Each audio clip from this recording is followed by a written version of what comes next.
Good morning students. आज हम बात करेंगे आपकी वर्कशीट नंबर 31 जो कि आपका chapter first a letter to God पर बेस्ड है।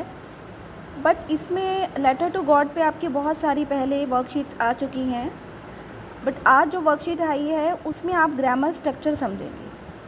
चैप्टर के थ्रू कुछ रेफरेंस लिया हुआ है, like my visit to post office, जैसे कि लेंचो पोस्ट ऑफिस गया था, इसी तरह से उसका विज़िट के बारे में डिस्कशन किया गया है। उसका आप चाहे लेंचो का कहिए या फिर आप कहिए कोई भी अगर विज़िट करेगा पोस्ट ऑफिस, तो वहाँ पर क्या क्या होगा, वो उसको कैसे डिस्क्राइब करेंगे।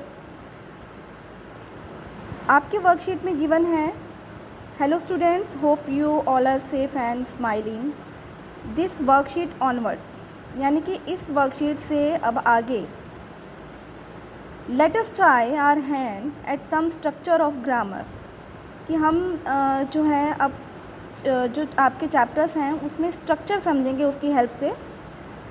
जो आपकी टेक्स्ट बुक में चैप्टर दिए होते हैं कि किस तरह से ग्रामर जो है आपकी उसमें यूज़ हो रखी होती है। लाइक जब आप सेंटेंसेस पढ़ते हैं, आपने देखा होगा उसमें नाउन भी यूज़ हुआ होता है, प्रोनाउन भी यूज़ हुआ होता है, डिटर्मिनर्स, मोडास, सब कुछ यूज़ हुए होते हैं उसमें। तो हम धीरे धीरे टॉपिक समझेंगे, like determiners, modals, subject verb concord, tenses, reported speech, सब हम चैप्टर के थ्रू ही समझेंगे।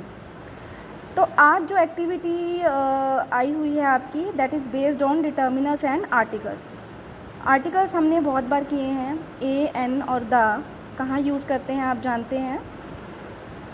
और डिटर्मिनर्स जो हैं, जैसा कि नाम से पता चलता है, डिटरमाइन करते हैं कि आप जो नाउन आपका यूज़ हुआ है उसको मार्क करते हैं कि नाउन की क्वांटिटी क्या है, डेफिनेट है, इंडेफिनेट है, सोन। तो the post master help Lencho with money. The post office offers the facility of sending money through money order. This is how I did it. अब इसके लाइंस पे बेस्ड की रेफरेंस से हम ये पैराग्राफ पढ़ते हैं, जिसमें आप देखेंगे कुछ डिटर्मिनर्स जो हैं आपने यूज़ करने हैं। आपको ऑप्शंस गिवन हैं, आपको राइट ऑप्शन जो है उसको चूज़ करके फिलअप करना है। My visit to the post office, start करते हैं बच्चों। I had to send some or few, क्या ऑप्शन राइट होगा? फ्यू मनी, क्या लगता है आपको? फ्यू मनी होना चाहिए? नहीं होना चाहिए। मनी को हम जो क्वांटिफायर यूज़ करते हैं हम सम कर सकते हैं, हम फ्यू नहीं करेंगे, क्योंकि ऑब्वियसली जब हम किसी को पैसे भेजेंगे तो कुछ पैसे भेजेंगे, ना कि बहुत कम। I had to send some money, तो ऑप्शन होगा some money. To my brother through the post office. Second line start करते हैं, someone or anyone told me that. अब एनीवन, अब आप जब बोलते हैं कि बताया, किसी ने बताया, तो आप ये बोलते हैं कि किसी ने बताया, आप ये नहीं बोलते कि किसी ने भी, कोई भी बता सकता है, किसी ने आपको बताया। Someone told me that it was the or a cheapest way of sending money. Cheapest में बच्चों आपने देखा होगा एडजेक्टिव है ये, और इसमें कौन सी डिग्री यूज़ हुई है? सुपरलेटिव। तो सुपरलेटिव डिग्री में हम जानते हैं हमेशा हम द यूज़ करते हैं, तो हम कौन सा डिटर्मिनर यूज़ करेंगे? डेफिनेट आर्टिकल यूज़ करेंगे, the cheapest way of sending money. Next line पे आ जाते हैं, inside the post office I went to, the आएगा या आएगा? थोड़ा सोचिए। Counter marked money order. अब द कहाँ लगाते हैं हम? जहाँ पर कोई चीज़ स्पेसिफिक होती है। अ कहाँ लगाते हैं? जहाँ पर हम कोई एक काउंटेबल चीज़ होती है। तो यहाँ पर मनी ऑर्डर मार्क है, यानी कि वो स्पेसिफिक है, तो हम क्या लगाएंगे? द। तो क्या लगाएंगे हम? सेंटेंस क्या हो जाएगा? Inside the post office I went to the counter marked money order. Next line पे आते हैं, आई bought a or the money जैसे कि मनी ऑर्डर, जैसे कि मैंने आपको भी बताया कि स्पेसिफिक चीज़ों के साथ द लगता है, तो हम क्या लिखेंगे यहाँ पर, the money order form. Oh sorry, form मैंने देखा नहीं, तो हम जो है द नहीं अ यूज़ करेंगे। Money order form, money order form के साथ क्या आएगा, a. I bought a money order form by paying money to the person at the counter, क्योंकि काउंटर हमें ऑलरेडी गिवन है। कौन सा काउंटर था, मनी ऑर्डर, जहाँ पर मार्क था। नेक्स्ट पैराग्राफ पे आते हैं। Filling the money order, MO is a short form of money order. Filling the money order form was easy. Some or any boxes were given to fill in my details. Any boxes नहीं होगा, some होगा। Some boxes were given to fill in my details, कि कुछ जो हैं boxes दिए हुए थे मेरी डिटेल फिल करने के लिए। नेक्स्ट सेंटेंस पे आते हैं। ऑल और few details had to be completed. तो ऑल आएगा या फ्यू आएगा, सोचिए। आपको भी पता होगा, कभी ना कभी आपने फॉर्म फिल किया होगा, जब फॉर्म में डिटेल्स दी होती हैं तो हम फ्यू यानी कुछ डिटेल्स नहीं फिल करते, हम ऑल डिटेल्स फिल करते हैं। तो यहाँ पर यूज़ होगा all. All details had to be completed. Next, I paid a or the amount. Amount तो नहीं होगा, amount is not countable here, the amount होगा। I paid the amount which I wanted to send to my brother, कि जो amount मुझे अपने brother को भेजना था वो वाला अमाउंट मैंने पे कर दिया। टू द क्लर्क, किसको पे किया, किसको दिया, क्लर्क को। Along with dash, along with the or a.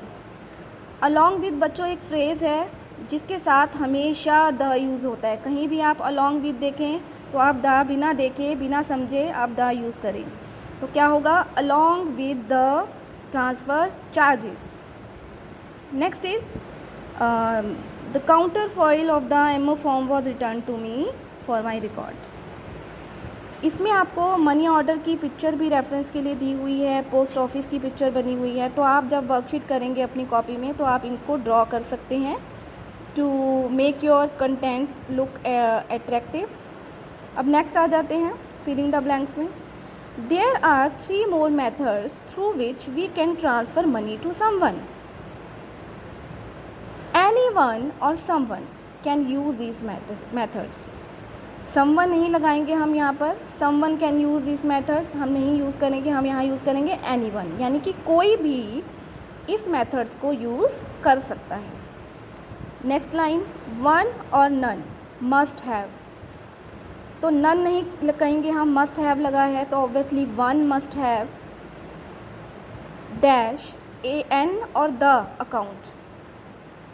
One must have an account, एक अकाउंट उनका होना चाहिए in the or bank, in a bank. देखिए बच्चों, अगर यहाँ पर बैंक का नाम गिवन होता, नेम गिवन होता, या फिर यहाँ पर अकाउंट के आगे सेविंग लिखा होता यानी पर्टिकुलर अकाउंट का नाम लिखा होता, तो आप द यूज़ करते, क्योंकि ये डेफिनेट आर्टिकल है, क्योंकि ये डेफिनेट जो आपका अकाउंट और बैंक गिवन है तो इसके आगे आपको एन और अ लगाना है। नेक्स्ट आ जाइए, national electronic fund transfer, NEFT कहते हैं। अगर आप कभी बैंकिंग यूज़ की हो आपने, या घर में आप देखते होंगे, NEFT से जो आपके मनी है वो फटाफट ट्रांसफ़र हो जाती है एक अकाउंट से दूसरे अकाउंट में। ईच और every transfer can not exceed ₹50,000, तो ईच होगा या एवरी होगा, every. Every transfer can not exceed ₹50,000। Real time gross settlement, RTGS कहते हैं, ये भी एक तरह की ट्रांजैक्शन होती है। There is no limit for any or some amount of money to be send. जब लिमिट की बात करी है कि कोई लिमिट नहीं है तो वहाँ पर सम नहीं आएगा, एनी आएगा। There is no limit for any amount of money to be send, यानी कुछ भी अमाउंट जो है वो भेजा जा सकता है। इसमें लिमिट RTGS में लाइक NEFT इसमें कोई भी मनी लिमिट नहीं है भेजने के लिए। नेक्स्ट है इमीडिएट पेमेंट सर्विस, जिसे हम IMPS के नाम से जानते हैं। ये भी बहुत इंस्टेंट फ़ंड ट्रांसफ़र सर्विस होती है। As the name suggest the payment is immediate, कि पेमेंट जो है इमीडिएट होती है। तो देखो बच्चों, अब इस वर्कशीट में आपने कुछ बैंकिंग टर्म्स को भी समझा, मनी कैसे कैसे सेंड कर सकते हैं उनके वेज देखे, और आपने डिटर्मिनल्स कैसे यूज़ हुए हैं एक पैराग्राफ में, क्या चीज़ें आपको कैसे यूज़ करनी है, कौन से डिटर्मिनल्स की क्या पहचान है, कैसे उसे यूज़ करना है, ये सब चीज़ें हमने डिस्कस की। आई होप इसी तरह से आगे हम वर्कशीट में ग्रामर स्ट्रक्चर समझते रहेंगे। Thank you so much.